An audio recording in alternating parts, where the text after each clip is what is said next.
Bienvenue dans le mini-pod Métamorphose Week-end, une série spécialité publiée chaque vendredi et qui en moins de 10 minutes vous permet de capter l'essentiel du message d'un invité qui a déjà été diffusé dans le podcast Métamorphose. Aujourd'hui, je suis avec Annick de Souzenel, écrivaine, théologienne orthodoxe et psychothérapeute jungienne. Dans cet extrait du podcast numéro 99 de Métamorphose, Annick nous parle d'aller vers soi pour comprendre la racine de nos blessures et vivre une nécessaire mutation. C'est parti! Métamorphose, le podcast qui éveille les consciences. Vous avez dit, Annick de Souzenel, dans une interview plus ancienne, que nous passons à la dimension de l'homme.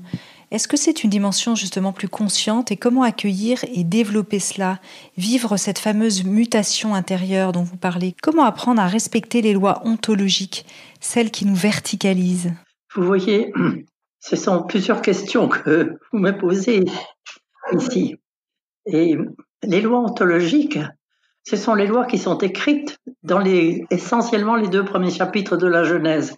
Mais comme on a lu ces chapitres complètement à l'envers, en projetant une inconscience justement totale, nous avons très très mal dégagé ces lois ontologiques.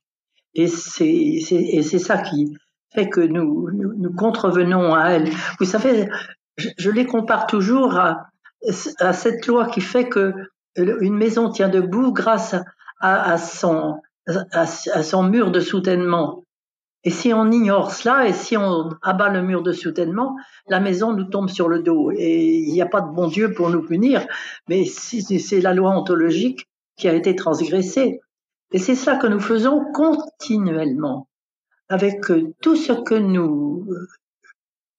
toute la course que nous faisons par la voie scientifique et en mettant en place une technologie de plus en plus pointue, nous contournons les lois ontologiques et tout ce que nous faisons se retourne à l'heure actuelle contre nous. Et nous vivons quelque chose de très très grave à l'heure actuelle. Est-ce que vous pouvez nous expliquer une loi ontologique qui a été mal interprétée, par exemple? Oui, bien sûr. Je pourrais vous citer, par exemple, tout le trafic que nous faisons avec les gamètes, que nous faisons avec les organes du corps. Un organe contient le corps tout entier et nous trafiquons le corps de l'homme, en trafiquant le corps, nous trafiquons le corps divin. Car il n'y a pas de séparation entre ce corps de l'homme, ce corps animal et le corps divin. Et nous sommes dans des manipulations qui sont qui sont tragiques aujourd'hui. C'est un exemple parmi beaucoup d'autres. Mais l'exemple le plus tragique, je dirais, c'est celui qui est dénoncé par le fruit de l'arbre de la connaissance. Nous essayons de devenir maîtres de la matière en allant, en cherchant le 1 au cœur de la matière sans le devenir à l'intérieur de nous. Si bien que nous touchons à quelque chose de divin au cœur de la matière sans l'être devenu. Et c'est cela le fruit de l'arbre de la connaissance. Et ne l'étant pas devenu, nous n'avons pas acquis la sagesse pour savoir en user. Aussi, les comités d'éthique sont-ils complètement insuffisants pour traiter de ces choses et nous arrivons à des aberrations tragiques. Si bien qu'à la fin du 3e chapitre de la Genèse, il y a quelque chose qui devrait nous éveiller aujourd'hui et qui est la phrase suivante. Dieu dit, voici, l'homme est devenu capable du 1 à cause du fruit de l'arbre de la connaissance qu'il a trouvé. Empêchons-le maintenant d'aller plus loin, de prendre aussi de l'arbre de vie et qu'il ne vive continuellement dans les temps, c'est-à-dire qu'il abolisse la mort et que nous vivions continuellement en ce monde dans des conditions absolument aberrantes, sans pouvoir muter, sans pouvoir assumer les mutations que assume la mort de l'homme aujourd'hui. Lorsque nous mourons, nous mutons. Et si nous abolissons la mort, nous ne pouvons plus muter, nous restons dans ce monde indéfiniment. Et c'est quelque chose de abominable. Empêchons-le, dit le Seigneur. Et c'est cela qui est en train de se jouer aujourd'hui, parce que nous sommes proches en trafiquant le cerveau avec toute l'intelligence artificielle sur laquelle nous travaillons. Nous sommes proches d'arriver à cela et nous sommes empêchés. Aujourd'hui, c'est un empêchement divin, un empêchement d'amour.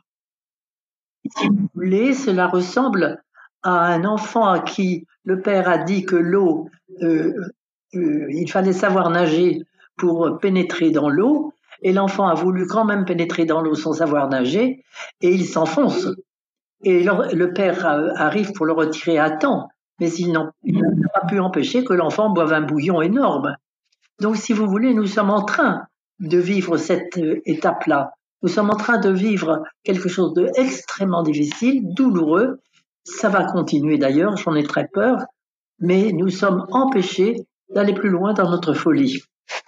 Est-ce que je me fais bien comprendre ? Oui, c'est très clair, Annick de Souzenel. Alors pourquoi avons-nous peur de cette mort, de cette mutation qui tétanise nos vies ? Parce que on a toujours vu la mort comme une punition ou comme quelque chose qui allait être suivi d'un jugement, et nous allons être jugés, et alors que nous ne sommes que devant un Dieu d'amour qui accueille l'être, et nous avons eu des images d'Épinal qui restent gravées dans notre mémoire et qui font que nous avons une peur épouvantable de la mort alors que nous ne devrions pas avoir peur. Elle est naturelle, elle fait partie de la vie. La mort ne peut pas être opposée à la vie, elle fait partie de la vie. Elles sont comme deux jumelles. Lorsque nous naissons, nous mourrons à quelque chose même de si fort que bien souvent l'enfant a des mémoires, se souvient. Nous mourrons à quelque chose. Et au moment de la mort, nous mourrons à ce monde, mais nous naissons à un autre. Et toutes les traditions le disent, il n'y a pas que la tradition chrétienne. Merci de nous avoir écoutés. Découvrez en avant-première la personnalité de la semaine sur le compte Instagram Métamorphose Podcast. Si vous aimez ce podcast, favorisez sa diffusion en lui donnant 5 étoiles sur Apple Podcast ou sur votre plateforme de podcast préférée. Et surtout, abonnez-vous pour suivre tous les épisodes gratuitement. Merci beaucoup à notre partenaire Léa Nature, une entreprise engagée de nature depuis 27 ans, premier fabricant français indépendant de produits bio et naturels en alimentaire, cosmétiques, diététique et santé. Je rappelle que les marques bio du groupe Léa Nature reversent 1% de leur chiffre d'affaires pour la planète. Métamorphose, le podcast qui éveille les consciences.